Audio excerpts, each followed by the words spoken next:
Dear aspirants, ആർമിയിലും നേവിയിലും ഒരു officer ആകാൻ നിങ്ങൾ ആഗ്രഹിക്കുകയാണെങ്കിൽ ആദ്യം മനസ്സിൽ വരുന്ന എന്തായിരിക്കും? National defence academy, naval academy അല്ലേ? ഇനി ഇത് കൂടാതെ വേറൊരു ഓപ്പർച്യൂണിറ്റിയും കൂടിയുണ്ട്. ആർമിയിലും നേവിയിലും after your 12th plus two കഴിഞ്ഞ് പ്ലസ് ടുവിൽ സയൻസ് ആണ് നിങ്ങൾ പഠിച്ചിരിക്കുന്നുണ്ടെങ്കിൽ ആർമിയിലും നേവിയിലും ഒരു ടെക്നിക്കൽ ഓഫീസർ ആകാനുള്ള ഒരു ഓപ്പർച്യൂണിറ്റിയെ പറ്റി ഞാൻ പറയാൻ പോകുന്നത്. 10+2 entries both for army and navy. ഇനി ആർമിന്റെ കേസിലാണെങ്കിൽ it is called as Indian army 10+2 technical entry scheme. നേവിയിലാണെങ്കിൽ Indian navy 10+2 cadet entry scheme. എന്താണ് ഈ രണ്ട് എൻട്രി? നമുക്കൊന്ന് കമ്പയർ ചെയ്ത് നോക്കാം. ഓക്കെ, ഇനി നൗ ഓക്കെ, ഇപ്പൊ രണ്ട് എൻട്രി നമുക്ക് സൈഡ് ടു സൈഡ് കമ്പയർ ചെയ്യാം. ഫസ്റ്റ്, ആർമിന്റെ കേസിലാണെങ്കിൽ ഈ എൻട്രി ടെക്നിക്കൽ എൻട്രി ആകെ ഉള്ളത് മെയിൽ കാൻഡിഡേറ്റ്സിന് മാത്രമാണ്. അൺമാരീഡ് മെൻ മെയിൽ കാൻഡിഡേറ്റ്സിന് മാത്രമാണ്. പക്ഷേ നേവിക്കാണെങ്കിൽ സെയിം ടെക്നിക്കൽ എൻട്രി വരുന്നത് men and women, male and female both candidates ഈ പറയുന്ന എൻട്രിക്ക് എലിജിബിൾ ആണ്. സെക്കൻഡ് എൻട്രി പെർമനന്റ് കമ്മീഷൻ ആണ്. അതെ, ഇവിടെയും പെർമനന്റ് കമ്മീഷൻ ആണ്. ആർമി, നേവി, എയർഫോഴ്സ് ഈ പറഞ്ഞ ഡിഫൻസിൽ രണ്ട് തരത്തിലുള്ള കമ്മീഷൻസ് ആണ് ഉള്ളത്. ഷോർട്ട് സർവീസ് കമ്മീഷനും പെർമനന്റ് കമ്മീഷനും. ഷോർട്ട് സർവീസ് ആണെങ്കിൽ 10 വർഷം പ്ലസ് 4 വർഷം നമുക്ക് സെർവ് ചെയ്യാം. അത് കഴിഞ്ഞിട്ട് we have to retire. But there is an option, നിങ്ങൾക്ക് അത് പെർമനന്റ് കമ്മീഷനിലേക്ക് കൺവേർട്ട് ചെയ്യാം. അതേസമയം ഡയറക്ട്ലി ജോയിൻ ചെയ്യുമ്പോൾ പെർമനന്റ് കമ്മീഷനിലാണ് ജോയിൻ ചെയ്യുന്നുണ്ടെങ്കിൽ you have to give a minimum of 20 years of service and above. Okay, അവർക്കാണെങ്കിൽ ഈ പറയുന്ന പെൻഷൻ ആനുകൂല്യങ്ങളൊക്കെ കിട്ടും. ഓക്കെ, സോ ഇവിടെ ഈ രണ്ട് എൻട്രിയും പെർമനന്റ് കമ്മീഷൻ അണ്ടറിൽ വരുന്നതാണ്. നൗ ഈ പറയുന്ന അപ്ലിക്കബിൾ ആയിട്ടുള്ള ബ്രാഞ്ചസ്, ഓക്കെ, ആർമിന്റെ കേസിലാണെങ്കിൽ ഓൾ ദി ടെക്നിക്കൽ ബ്രാഞ്ചസ് പറയുമ്പോൾ സിവിൽ എഞ്ചിനീയറിംഗ് വരും, ഇലക്ട്രിക്കൽ ഇലക്ട്രോണിക്സ് വരും, അതേപോലെ തന്നെ മെക്കാനിക്കൽ എഞ്ചിനീയറിംഗ് ഒക്കെ വരുന്ന ബ്രാഞ്ചസ് ആണ് ഇതിൽ കവേർഡ് ആയിട്ടുള്ളത്. ഇവിടെ ആണെങ്കിൽ രണ്ട് ബ്രാഞ്ചും ഉണ്ട്, അതായത് എക്സിക്യൂട്ടീവ് ബ്രാഞ്ചും ഉണ്ട്, ടെക്നിക്കൽ ബ്രാഞ്ച്, രണ്ടും കവേർഡ് ആണ്. ഓക്കെ, ഇനി where will the training happen? Okay, in case of army training നടക്കുന്ന 3 സ്ഥലത്തായിട്ടാണ്. This is a 4-year programme.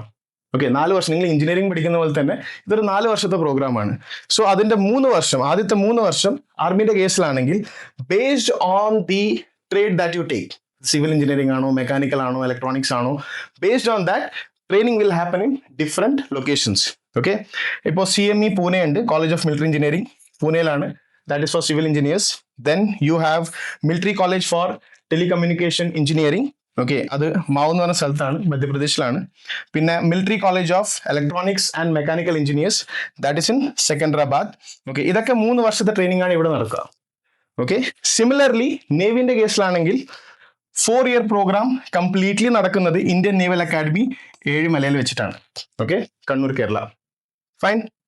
ഇനി ഇവിടെ നിങ്ങൾ 3 വർഷം ഇവിടെ ട്രെയിനിങ് കംപ്ലീറ്റ് ചെയ്ത് കഴിഞ്ഞാൽ ഫൈനൽ 1 year, ഞാൻ പറഞ്ഞല്ലോ 4 വർഷത്തെ പ്രോഗ്രാമാണ്, final 1 year pre commission training നടക്കുന്നത് ഇന്ത്യൻ മിലിറ്ററി അക്കാഡമി ദെഹ്റാദൂണിൽ വെച്ചിട്ടാണ്. അവിടെ നിന്നാണ് നിങ്ങൾ പാസ് ഔട്ട് ആകുക. ഓക്കെ, സോ ഇതാണ് ടെക്നിക്കൽ എൻട്രി സ്കീം. അതായത് ആർമിയിലും നേവിയിലും ഒരു ടെക്നിക്കൽ, ഒരു എഞ്ചിനീയർ ആയിട്ട് ജോയിൻ ചെയ്യാൻ പറ്റുന്ന ഒരു ഓപ്പർച്യൂണിറ്റിയാണ് ഇത്. ഓക്കെ, ഇനി നെക്സ്റ്റ് നമുക്ക് ഇതിന്റെ എലിജിബിലിറ്റിയും കാര്യങ്ങളൊക്കെ ഒന്ന് ശ്രദ്ധിക്കാം. ഓക്കെ, ഇനി അപ്ലൈ ചെയ്യേണ്ട വിധം നേരത്തെ പറഞ്ഞ പോലെ തന്നെ joinIndianArmy.nic.in. നേവിന്റെ കേസിലാണെങ്കിൽ joinindiannavy.gov.in. യൂഷ്വലി ഈ ആപ്ലിക്കേഷൻ പുറത്ത് വരുന്നത് എല്ലാ വർഷവും ട്വൈസ്, 2 പ്രാവശ്യമാണ്. അപ്പോൾ ഈ ഒരു എൻട്രീന്റെ നോട്ടിഫിക്കേഷൻ നമ്മൾ യൂഷ്വലി എക്സ്പെക്ട് ചെയ്യുന്നത് in the month of June. Okay, mostly June July മാസത്തിലാണ് നമ്മൾ യൂഷ്വലി ഇതിന്റെ നോട്ടിഫിക്കേഷൻ എക്സ്പെക്ട് ചെയ്യുന്നത്. ഓക്കെ, കാരണം ഈ ഒരു entry is totally relying on your JEE score. Okay, ഞാൻ അതിനെപ്പറ്റി ഡീറ്റെയിൽ ആയിട്ട് പറയും. But before that education qualification എന്താണ് ഇതിന് വേണ്ടത്? Okay, in order to become an engineer in army and navy, okay, what is the education qualification required? അപ്പോൾ basically നമ്മൾ 10+2, okay, +2. ഇപ്പോൾ +2ന്റെ കേസിലാണെങ്കിൽ നിങ്ങൾക്ക് എത്ര പെർസെൻറ്റേജ് വേണം? ആർമിയിലാണെങ്കിൽ മിനിമം 60% വേണം. ഓക്കെ, ആർമിയിൽ അപ്ലൈ ചെയ്യുകയാണെങ്കിൽ മിനിമം 60% ഉണ്ടായിരിക്കണം നിങ്ങളെ 10+2ൽ. 10+2 in physics, chemistry and maths. Okay, അതേപോലെ തന്നെ നേവിയിലാണെങ്കിൽ മിനിമം 70% ഉണ്ടായിരിക്കണം. ഓക്കെ, അതുകൂടാതെ ഇംഗ്ലീഷിൽ മിനിമം 50% ഉണ്ടാവണം. ഓക്കെ, അത് എല്ലാവർക്കും ഉണ്ടാവാറുണ്ട് സാധാരണ.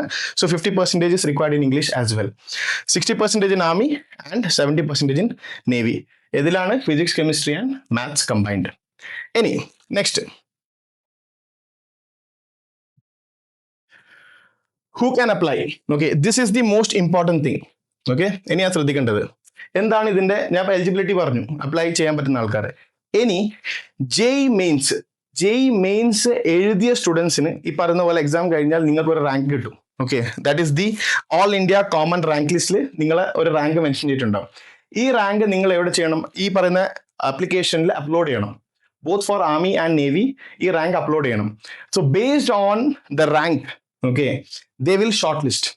ഓക്കെ, റാങ്കിന്റെ അടിസ്ഥാനത്തിലാണ് ഈ പറയുന്ന ഷോർട്ട് ലിസ്റ്റിംഗ് നടത്തുന്നത്. വേറൊരു സെപ്പറേറ്റ് എക്സാം എഴുതേണ്ട ആവശ്യമില്ല. നിങ്ങൾ ജെഇ എഴുതുന്നുണ്ട്, ആ ജെഇന്റെ റാങ്കിന്റെ അടിസ്ഥാനത്തിലാണ് ഡയറക്റ്റ് ഇന്റർവ്യൂ കോൾ വരുന്നത്. There is no written examination, separate examination required.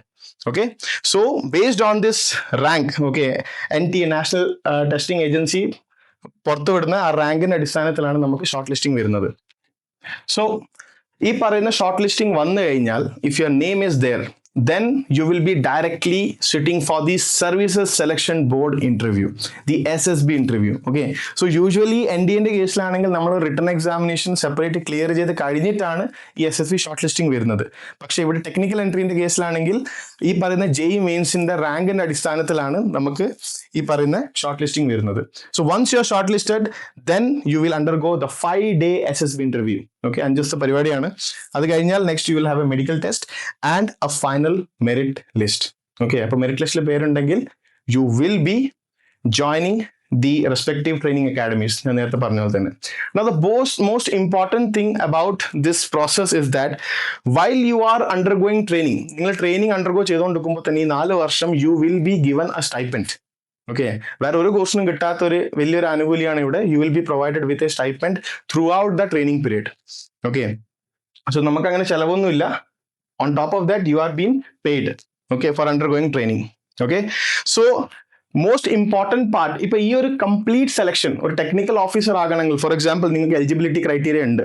Okay, 70% above നിങ്ങൾക്ക് വരുന്നുണ്ട് ഫിസിക്സ്, കെമിസ്ട്രി, മാത്സ്. അത് കൂടാതെ ജെഇന്റെ കേസിലാണെങ്കിൽ, ജെഇ മെയിൻസിൽ നിങ്ങൾക്ക് നല്ലൊരു റാങ്ക് വരികയാണെങ്കിൽ, then the only thing you have to focus on is the Services Selection Board interview. SSB ആണ് the only thing which is in between your dream and you. Okay, അപ്പോൾ this is a 5-day interview process which checks 3 dimensions: your mansa, vacha and karmana. Okay, what you think, what you speak and what you do. അത് test ചെയ്യുന്ന ഒരു beautiful activity ആണിത്.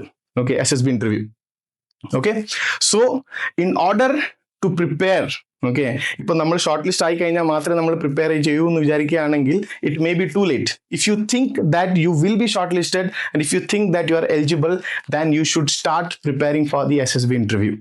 Okay, so for that, to support you in your preparation, the Aspire Defense has launched the mentorship program, SSB mentorship program, where we'll help you from the scratch in understanding the entire process. ഇതുവരെ SSB എന്താണെന്ന് അറിയാത്ത ആൾക്കാർക്ക് പോലും completely ഈ SSB process മനസ്സിലായി. You will achieve the kind of confidence that is required in order to clear this. Okay, that is the promise. Fine. So you will get the confidence based on the clarity that you will achieve from the process. അപ്പോൾ SSB mentorship program live ആണ്. Those who are serious about the preparation, they can contact us. We'll provide you with more details about the same. Okay, so thank you so much for attending the session. I'll see you in the class.